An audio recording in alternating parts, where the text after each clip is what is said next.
सो hi नमस्ते guys, welcome back to our channel. तो कैसे हैं आप सब। आज मैं आपको पार्ट 1 माता का आंचल का फुल समरी बताने वाला हूं और लास्ट में कुछ इंपॉर्टेंट प्रश्न भी बताऊंगा जो बोर्ड्स में कई बार आ चुके हैं, इसलिए वीडियो को एंड तक देखिएगा। लेखक की उदाहरण देते हुए कहता है कि जहाँ बच्चे होते हैं वहाँ चारों तरफ खुशहाली होती है और जहाँ बूढ़े होते हैं वहाँ खर्चों की बात चलती है, अर्थात लड़के खुशी बांटने वाले होते हैं।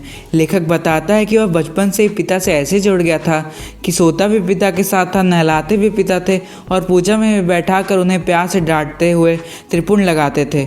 लेखक के चौड़े ललाट पर खेलते त्रिपुंड को देखकर उसके पिता उसे भोलाराम कहकर पुकारते थे। लेखक का नाम तारकेश्वर था। लेखक कहता है कि रामायण का पाठ करते समय जब वे उसे दर्पण में अपना मुख निहारते देख हंसते तो उसे बड़ी शर्म आती थी। पिता पाठ कर 1000 बार राम नाम लिख रामबाही में रखते और फिर 500 बार राम नाम लिखे छोटे 2 कागजों को आटे की गोलियों में लपेट कर मछलियों को खिलाते थे। लेखक तभी पिता के कंधों पर सवार रहता था। आते वक्त पिता उसे पेड़ की डाल पर बिठाकर झूला झुलाते। लेखक बताता है कि बाबूजी उससे कुश्ती करते तथा उसे खुश करने के लिए हार जाते।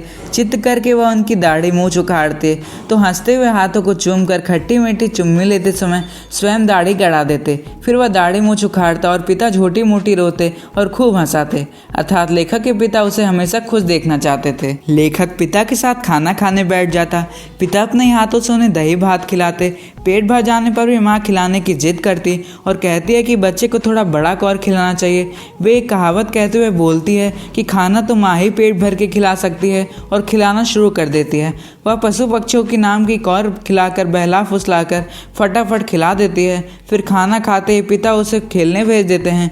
लेखक काठ का घोड़ा लेकर नंगे ही बाहर चला जाता है। लेखक कहता है कि जब माँ उसे पकड़कर सर में तेल लगा के मालिश करती तो वो बहुत छटपटाता, परंतु माँ पर पिता के बिगड़ने पर भी मालिश करके चोटी गूंथ कर रंगीन कपड़े पहना कर ही छोड़ती और वह पिता की गोद में सिसकता हुआ बाहर जाता। बाहर खेलते साथ के बच्चों को देखते ही गोद से उतरकर खेलने लगता। लेखक स्वयं के बचपन के तमाशे बताते हुए कहता कि कभी कभी कनस्तर का बाजा, अमोले की शहनाई, टूटी चोहीदानी की पालकी बनाकर बाराती बन जाते।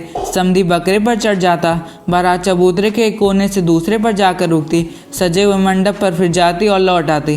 पिता जो ही मुंह देखने के लिए घूंघटा उठाते तो सारे भाग जाते। फिर खेती की जाती। चबूतरे पर घिरनी गाड़कर, गली कुआं बनाकर, पतली सी रस्सी में चुक्कड़ बार कर 2 बच्चे बैल बन घूमते।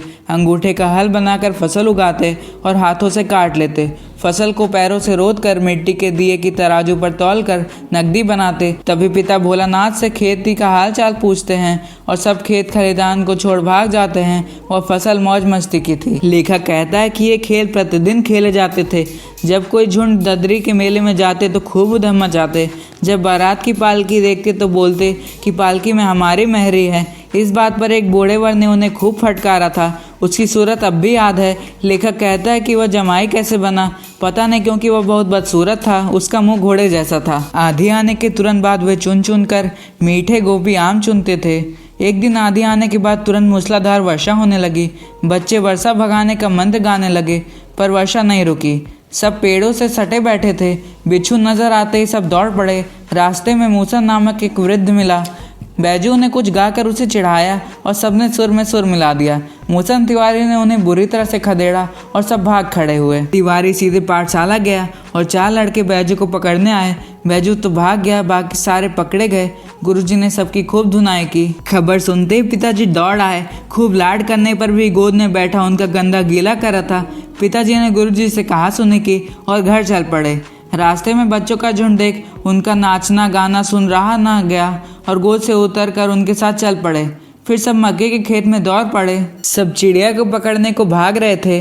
दूर खड़े कुछ व्यक्ति पिताजी से बोले कि लड़की और बंदर पराई पीड़ नहीं समझते और हंसने लगे। लेखक अगली घटना बताते हुए कहता है कि एक टीले पर जाकर चूहे के बिल ने पानी डाल रहे थे तो गणेश जी की सवारी की रक्षा करने के लिए शिव जी का सांप निकल आया। सब बुरी तरह दौड़ पड़े और घर पहुंच गए। पिताजी हुक्का पीते हुए बोले, पर अनसुना कर माँ के पास दौड़ पड़ा। माँ चावल साफ कर छोड़ उसे डरा देख रो पड़ी। वह गोद में बुरी तरह चिपका हुआ सा कर रहा था। जल्दी से मुख चूमते हुए घावों पर हल्दी लगाए।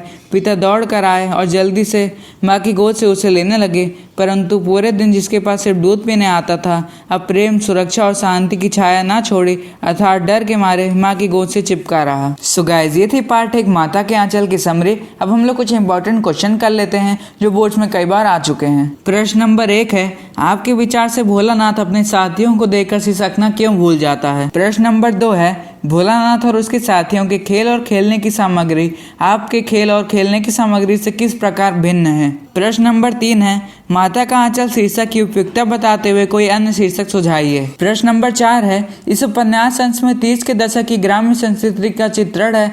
आज की ग्रामीण संस्कृति में आपको किस तरह के परिवर्तन दिखाई देते हैं? प्रश्न नंबर 5 है, बच्चे माता पिता के प्रति अपने प्रेम को कैसे अभिव्यक्त करें? सो गाइज, मैंने आपसे 5 प्रश्न पूछे हैं। इसका आंसर आपको नीचे कमेंट सेक्शन में बताना है। अगर आपको कोई चीज़ समझ नहीं आ रही है तो आप मुझसे नीचे कमेंट सेक्शन में पूछ सकते हैं। सो गाइज, अगर ये वीडियो आपको अच्छी लगी हो तो इस वीडियो को लाइक कर दीजिए, वीडियो को अपने फ्रेंड्स को शेयर कर दीजिए और चैनल को सब्सक्राइब करके बेल आइकन जरूर दबाइएगा ताकि ऐसे इन्फॉर्मेशनल वीडियोज़ आपको मिलती रहे।